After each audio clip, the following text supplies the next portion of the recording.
মুআয ইবনে জাবাল রাদিয়াল্লাহু তাআলা বলেন, যে আমলের মধ্যে 4টি গুণ পাওয়া যাবে। কয়টি গুণ বলেন? যে আমলের মধ্যে 4টি গুণ পাওয়া যাবে সেই আমলটা হবে ভালো আমল, আর সেই আমলটা আল্লাহ তাআলা কবুল করে। বলেন সুবহানাল্লাহ। এখানে সবাই শুনবেন না 4টা আমল। এজন্য প্রত্যেকটা মানুষের ভিতরে, প্রত্যেকটা মানুষের আমলের মধ্যে এই 4টি গুণ থাকা জরুরি। খুব খেয়াল করে শুনবেন। এক নম্বর হচ্ছে ইলম। এক নম্বরে কি? ইলম। নামাজ পড়ার জন্য ইলম থাকা জরুরি নাকি জরুরি না? বলেন জরুরি। এই যে নামাজের মধ্যে কিরাত করে, যে নামাজের মধ্যে কিরাত করা কি ফরজ। যে আপনি নামাজ পড়লে নামাজের কিরাত আপনার শুদ্ধ হইল না, তাহলে আপনার নামাজ হবে? নামাজ হবে?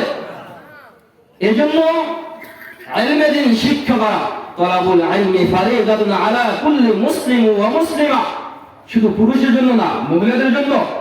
তলাবুল ইলমি ফারিদাতুন আলা কুল্লি মুসলিম ওয়া মুসলিমা, প্রত্যেকটা মুসলমান নারী এবং পুরুষ, নারী এবং পুরুষের জন্য ইলমে দ্বীন শিক্ষা করা কি ফরজ। আপনি এখন নামাজ পড়তেছেন, নামাজের ইলম শিক্ষা করা ফরজ। আপনি হজ করবেন, হজের ইলম শিক্ষা করা ফরজ। আপনি যাকাত দিবেন, যাকাতের সময় যাকাতের ইলম শিক্ষা করা ফরজ। এজন্য সারা জীবন নামাজ পড়ছেন, কিরাত হয় না।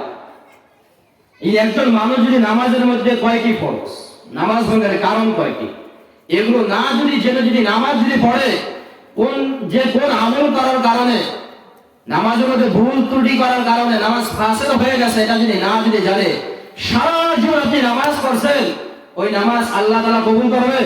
আরে কোন বলে কবুল করবেনি? কবুল তো করবেন না। এই জন্য ইলম শিক্ষা করা ফরজ।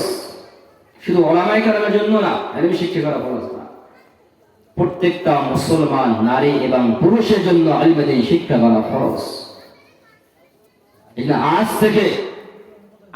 থেকে নামাজকে শুদ্ধ করে, নামাজকে সবই শুদ্ধ করেন। ইমাম সাহেবের কাছে যান, হুজুর আমি সূরা ফাতিহাটা পড়ি, দেখেন আমার সূরা ফাতিহা হয় কিনা।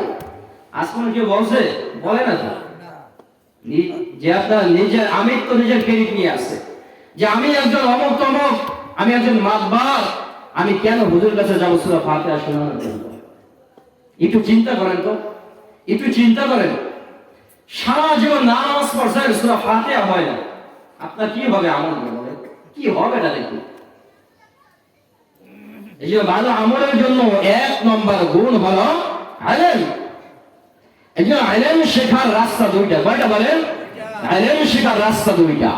একটা হচ্ছে কিতাবুল্লাহ, 2 নম্বর হচ্ছে রিজালুল্লাহ।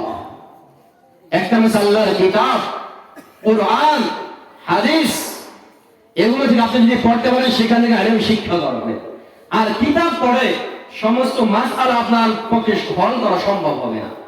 এমন এমন মাসআলা আছে আপনাকে কেউ বুঝিয়ে যদি না দেয়, আপনি কিয়ামত পর্যন্ত আপনি বুঝবেন না। 2 নম্বর রিজালুল্লাহ, আল্লাহ তাআলার পক্ষ থেকে নির্বাচিত একদল মানুষ, যে আপনার নবী রাসূলগণ ছিল তারা নাই, সাহাবাগণ ছিল তারা নাই, তাবেঈন নাই, আইম্মা মুজতাহিদ খুলাফা রাশিদিন নাই, এবং মুতাকাদ্দিম মুতাআখিরিন নাই, কিন্তু এখন আছে কারা?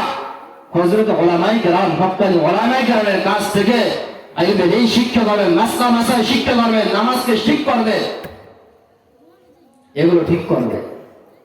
এটা হচ্ছে ভালো আমলের জন্য 1 নম্বর গুণ।